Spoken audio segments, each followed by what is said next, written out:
Sí, veraneo pues hace muchísimos años, pues casi desde que tenía los 14 años. ¿Y al Festival Folclórico de los Pirineos no falta usted nunca? Procuro asistir cada 2 años puntualmente.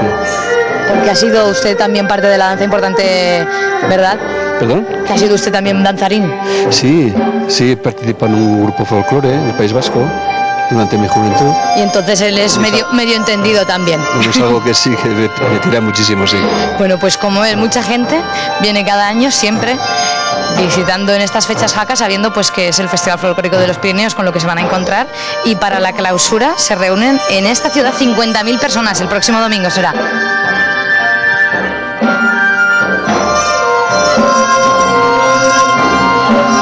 Preciosas esas danzas taiwanesas, Laura.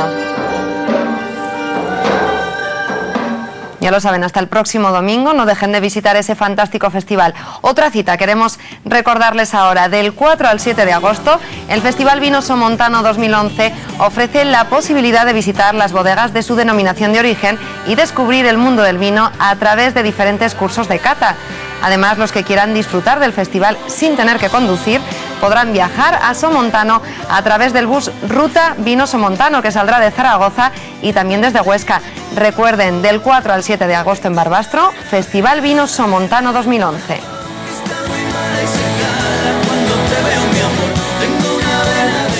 Nos vamos a publicidad, pero tenemos que volver hasta Villanueva porque allí vamos a seguir disfrutando a la vuelta de una tarde taurina. Enseguida volvemos.